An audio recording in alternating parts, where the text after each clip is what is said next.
Hey y'all, it's Joseph. Welcome to the podcast. Glad to have you back for another part of our conversation. This is the second part of our conversation about how we grow in our faith. Delighted to have Ben and CJ here with us to have some conversations about how the youth were involved in this. Ben was on the vision team. CJ is our director of youth ministries. So we're going to talk a little bit about how the vision of our church for the next 5 years was shaped so importantly by our youth and by folks who are thinking about, again, our young people involved in the life of the church. We'll start off with some introductions of them and how they got here to be who they are, but also how they joined in with our church's work. The vision of Oak Grove United Methodist Church is to build inclusive, life-changing communities and experience transformation in Jesus Christ. In order to do that, we're doing that by three main ways: to connect with each other, to grow in our faith, and to live out our faith. And so today we're having a conversation about how our youth help us do that and lead us in that process. We had a whole vision process that Ben was on the team for, about 12 lay people, from different backgrounds doing interesting things. You had a wide swath of age and stage in there, and it's going to be fun to hear a little bit about your experience there, as well as some of your perspective as a youth in the church. Well, we'll start off with just, so Ben, tell us who you are and how did you get here at the church? Well, I'm Ben. My family moved here from Morningside in 2015, and we visited the church in 2016, and I got confirmed in 2022, so like last year. Yeah, awesome, man. Well, now what do you enjoy doing besides obviously being on a podcast here at the church? I'm on the AV team. Yeah. And I go to a lot of the youth group events. Nice, man. Yeah, you've been an integral part of the audiovisual team is always recruiting. That's how we stream all the things and tell stories here at the church. But yeah, glad for your help on that as well. Awesome. Well, thanks, Ben. We'll share some more about that in a second. Thank you for that. And CJ, tell us something about yourself and how you wound up here at Oak Grove United Methodist Church. Yeah, so I've been doing youth ministry now almost 8, maybe 9 years even, and it's been a lot of fun. It's one of my greatest passions. I came to Oak Grove shortly after I graduated from Candler School of Theology with my MDiv, which was just over a year ago. Been loving every minute of it. Great community, great staff to work with. When I'm not doing youth director stuff, I love watching the Braves. I have a bunch of houseplants, and yeah, it's a good bit about me. Nice. And you and I have known each other since like you were in high school, when you were coming to the North Jordan Annual Conference as a delegate. Yeah, I guess I didn't have anything better to do. Didn't have a whole lot of friends maybe in high school, and so I decided to spend a week out of my summer going to annual conference and talk church politics with a bunch of... A gathering of 3,000 Methodists. Imagine this, Ben. 3,000 United Methodists gathering every year in Athens, Georgia. Pretty fun town, depending on your flavor of football choice. But we'd gather there to do celebrations of the church year, but also to make some changes in the church or make some decisions, sort of legislative body type thing. But again, when you're in high school, I don't know if that sounds like a fun trip or not. But yeah, well, when you're on the youth delegation, they put you like right underneath the bishop's nose at the very front of the room. So if you're not there, everybody knows that you're not at the meeting.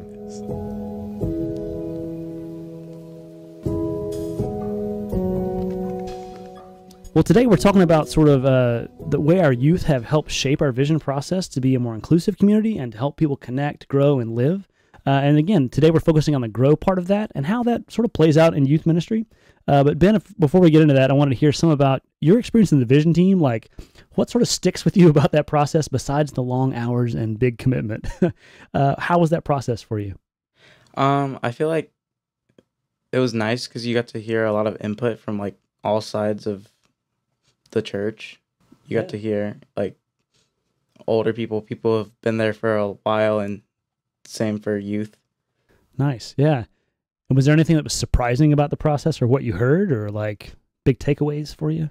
Like how much of an impact this was going to have on the next like 5-10 years of the church. Yeah. Yeah. And the church decided to go for a 5-year plan because again, 5 years ago, pre-pandemic, like a lot of things have changed in 5 years. A lot of churches do a 10-year plan, and our previous plan was 10 years, but the 5-year makes a lot more sense to me because, again, where will you be in 5 years? Like, how old will you be?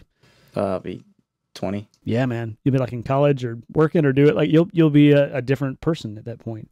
Okay. Yeah.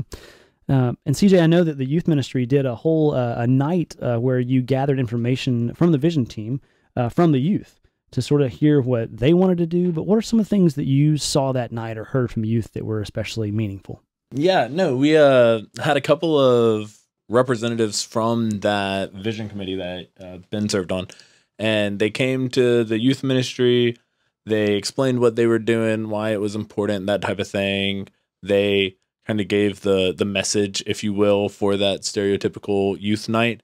And then in small groups, they had a list of questions that the committee was asking all church members. So it was the same questions that everybody would have responded to.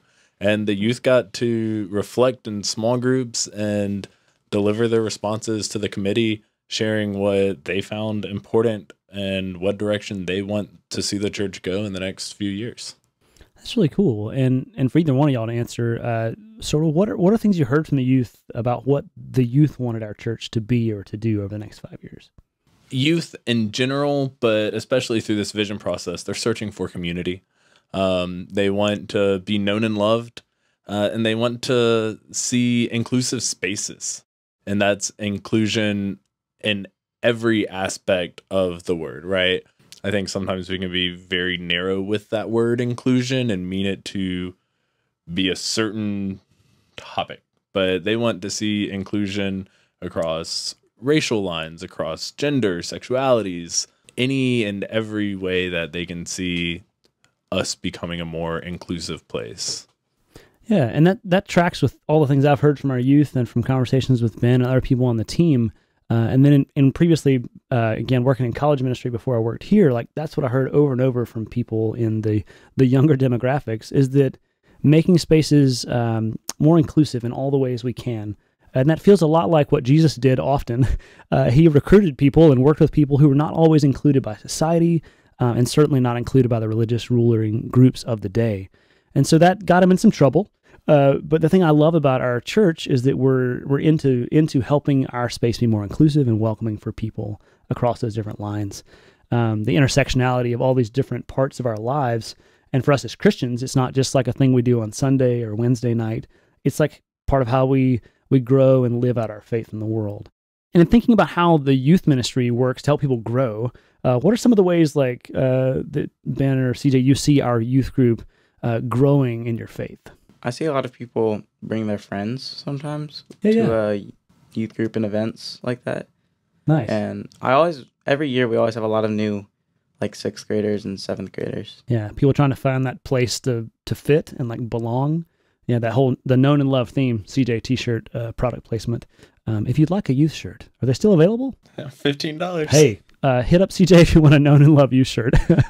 So that's super helpful, Ben, about how you see youth inviting their friends to grow and find that place where they fit. I think anytime you're trying to figure out where you can be yourself, finding a place where you feel included and welcomed is huge for that. And CJ, what are some of the ways that you see our youth and youth volunteers even in youth ministry and helping out there, finding a place to grow in their faith? Yeah, one of the aspects of growth for me is the ability to grow authentically. I think so often when it comes to faith or the whole Jesus thing, it's like we want to ascribe a certain way to grow. I haven't experienced that here at Oak Grove, and I don't think that's what we're about, but I think it's a preconceived notion that this is how you grow in your faith. Here are the 4 steps to, I mean, it seems very like precisely. Yeah, like, here, machine learning, do this, and you will be a human and Christian. These are the marks of a good Christian. Sure. And absolutely, the fruit of the Spirit, love, joy, peace, patience, those are great things. And very helpful, but maybe not the only way to figure this thing out. Absolutely. If you're having to hide parts of yourself, if you're having to tone down who you are when you're in this space that we have, this community of youth ministry, then I don't think we've done our job of allowing this to be a place where you can grow authentically. I love to tell this story of when I was doing youth ministry, not here, but there's this group of 6th graders, and they would have, for lack of a better term, been the mean girls at their school. Nice. Lakeside Drama Production coming this spring, is that right? Or yeah, no. We were at Camp Glisten. It's a camp up in North Georgia, and they found this rock, and they determined that this was the Rock of Marmagoth, some fictional, they made it up on the spot. Okay. And surrounding this rock, they called themselves the Fairies of Marmagoth.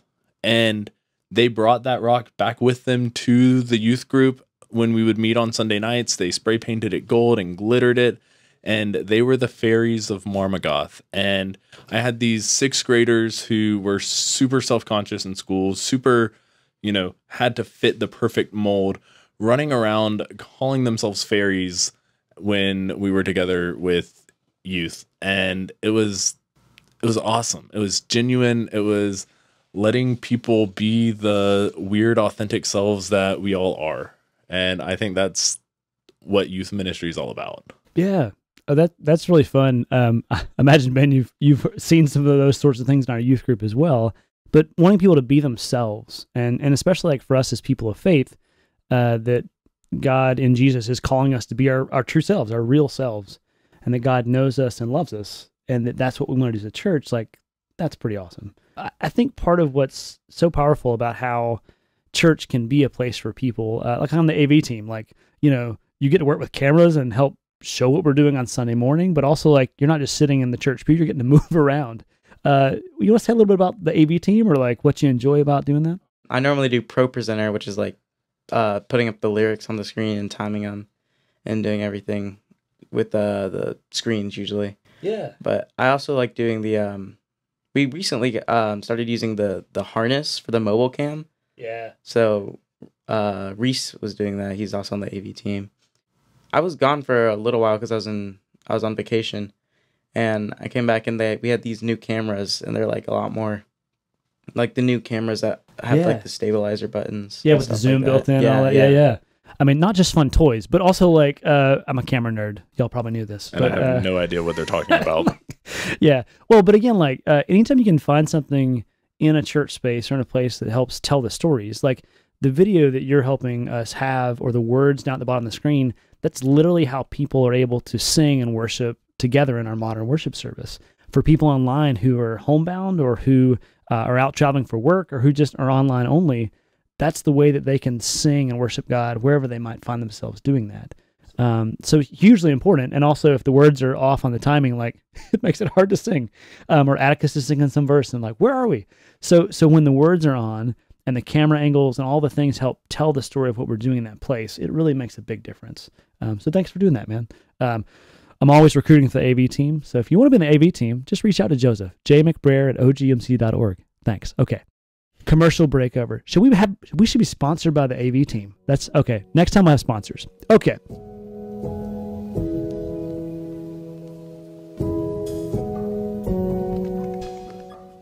Ben and CJ, it's been really fun to have you on the podcast here and talk about how our youth are helping us lead our church into service and mission and all these different things the church is doing, but also thinking about where we want to be in the next 5 years of the church. So what are some ways that you all see that youth and other people in our church can get involved in growing their faith? I feel like growing for everyone is a little different, and I feel like in some ways we just need to try and get people here and figure out try to get them to grow in their own ways. Yeah. Just honestly, just getting them like in the building, like physically here, would be nice to help them, like guide them on their own path. Yeah. Well, because in order to grow, you really have to have relationships, and you have to know people. Like you were saying, when friends are inviting friends to come and be a part of something, it certainly is a way to grow, because if you don't know anybody, how do you feel like you belong here? The ample amount of ways to get plugged in is just insane. I was actually calendaring just today, and every single Sunday between now and December 17th, there is something going on with the youth ministry outside of, normal morning service. Yeah, sure. 8:30, 10:45, and 11 that folks can attend. Getting plugged in with things like our Netherworld trip. Right, we're going to a haunted house. We're taking a bunch of students here in just a few weeks in the middle of October. Last year we had a lot of fun. We'll need 2 or 3 bus drivers and then 2 or 3 more chaperones to accompany with us. So that's a great way to allow the youth ministry to continue to do work, to continue to be a place where students know and hear about the love of Jesus. Little things like that. And like meal teams and other ways that D group leaders, these are all things that we're so appreciative of our volunteers and people doing. Friends in Faith for the confirmation class, celebrating them. But if there's any ways you're interested in getting involved in youth ministry as a volunteer, or if you're a youth and want to reach out to Ben or CJ or myself, we'd love to get connected there. It's a huge way for people to find that space for belonging and grow and live out their faith. What do you think? What are ways that the youth ministry or Oak Grove specifically helps you grow? I feel like just being around people who know like what I don't like know all that much about like everything involving like God, Jesus, and the Holy Spirit, right? Yeah. So I'm not all that knowledgeable on that. So I like to be around people who know what they're talking about. But putting yourself in positions to grow by being a part of the community. Yeah. And the community sets you up, like gives you the posture that you need to be on a trajectory towards growing in your faith, growing as a person, hopefully. Yeah. Did confirmation help you grow? Oh, yeah. Yeah. Did you learn a good bit? Mm-hmm. Yeah, I remember the retreat was like probably one of the best things I've done. Really? That's awesome. Yeah, it was really fun. But the best thing I like about confirmation is that everyone's your age. Yeah. Like, you know everyone because they're all the same age group as you. What about your small group? What do you think about your small group? They're great. You have Gil and Brad, right? Well, shout out to Gil and Brad. Thank y'all for being D group leaders. They really get us to like, they get us in the zone, you know? Like, they don't really let us fool around that much, which is good. Absolutely. Probably helpful sometimes. Right? Yeah. With 9th and 10th grade boys, absolutely. If you're coming on a Sunday night, Ben, it's your first time, what should somebody expect? Well, there's definitely going to be a lot of welcoming. Because the youth group they're always glad to have new people. Yeah. Like, awesome. Like we said, we're trying to grow. Yeah. And good food. Nice. The meal teams. The meal teams are amazing, and if you want to be on one, let me know. The message is sometimes okay. Yeah. That was. I was like, golly. 100% getting into the podcast when Ben roasted CJ. What else about a Sunday night do you find meaningful or good for your faith and growing? The music. Sometimes when Atticus will play. That's always great. And then D groups, you get to be with people your age and you get to talk and feel other people feel like in your group. And something that we added this past year, and you probably know and will know exactly where I'm going with this, Ben, but is the benediction that we do at the end of every single week. And it's like people look forward to it, and we gather around, we cross our arms because we're gathered at the cross. We hold hands with one another because we're a community connected. And then we say the number 6 benediction, which if you're an Oak Grove, tried and true faithful, then you probably remember Pastor Glenn's benediction that he would do every single week. May the Lord bless you and keep you. May the Lord make his face to shine upon you and be gracious unto you. May the Lord lift up his countenance upon you and give you peace. Right? And we'll say that together as a group, and then we'll spin out because the message of love and grace and inclusion that we've heard that evening is not just for us, right? It's for the rest of the world as well. And we get to be agents of God's love and God's grace to the world. But adding that little piece at the end where we gather for 5 minutes in a circle has added a ritual to the group. I remember when I was going through a hard time last fall, I had just lost my grandfather. One of the things that kept me going were the old hymns, the old liturgies, the old creeds that I had heard growing up, that I had memorized, that I had internalized, right? The song, "It Is Well With My Soul," just kept playing on repeat in my head. And that's one of those things where I think repetition and ritual with young people, you know, when students need words to pray for somebody, whether it's a friend or an enemy, and they don't know the words to pray, maybe because they've been to youth group over and over again, they'll know, may the Lord bless that person. May the Lord keep that person. May the Lord lift up God's face upon that person, right? And I think that's a really beautiful thing about ritual and community and growing in our faith together. I'm really glad to have you all on the podcast today. Thank you for meeting up in my tiny office studio here and getting to be a part of the conversation. If there's things you're interested in the church about how you can grow your faith, or you have questions about that, reach out to me. You can find me on the internet. Again, Pastor Joseph McBrayer at the church. You can also find all the things on social media, different ways to connect there as we're learning and growing together as we live into this vision statement. So thanks again, Ben. Thank you, CJ, my friend. And we'll see you in the next episode. Peace, y'all.